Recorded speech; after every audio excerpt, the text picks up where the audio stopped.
All right, let's go to Pete. This is Pete. Hey, Pete, you're on the show. Good evening. How are you doing tonight, I'm Peter? good, man. Thank you. It's good. I want to say thank you, Aaron, for what you're doing.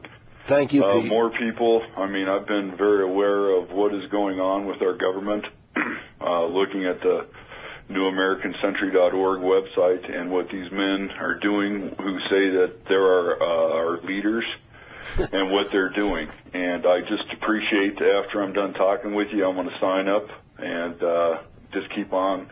We got to do, like you said, we need to do what Gandhi preached and what King preached about having nonviolent revolution, so that the government is aware that we're tired of this, what they're trying to sell us and what the corporations are trying to sell us.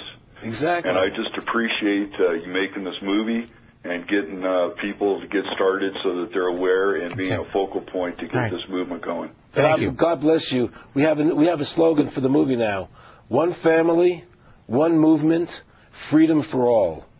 That's what we're about. We have about 3 or 4 minutes left. Recap this again, and what do you and how you came to this point to make this film, and how do you see all of this? Well, my thing is that I wasn't happy with what was happening in the country. I kept seeing little things happening, little problems. When Ross Perot ran for president, you know, I was very dissatisfied. When he ran, I said, oh, my God, there are millions of people who feel like I feel. So I thought I was alone in my feelings, you know. I saw things happening, and I wasn't happy with it. And then when he ran, and I saw how many millions of people were unhappy, then I decided to get more active in politics because there was a base to work with. And I went out and made a video called Mad as Hell, which was a bit over the top, I must say.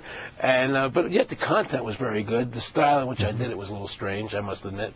But and then I ran for governor of Nevada in '98, and I came in second in a 4-way race with almost 30% of the vote. They said I wouldn't get 2%.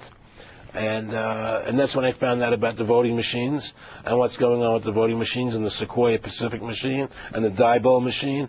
You know, those machines, the source code of those machines determines who wins the election. Whoever programs the source code decides who wins the election. And the people who are in charge of the voting machines, the people, not the people who build it, but the elected officials, they have no say in what the source code says. They can't even check the source code. So let's assume, for an example, that it's programmed that every 3 votes I only get 2, and you get 3. So they convert to win. And there's no way to know how you voted. There's no way to double check it. This is no paper ballots. So you must have paper ballots. So when I ran for governor and I saw the corruption of the voting machines, and then I saw what happened at Ruby Ridge when they killed that child, shot him in the back, and blew the mother's head off, and Waco when they killed all those people for no reason. I just said, how can this be happening in America? How can this be happening here? And I got more and more involved and more interested to see what was going on. Was there a tipping point? I think Waco was my tipping point.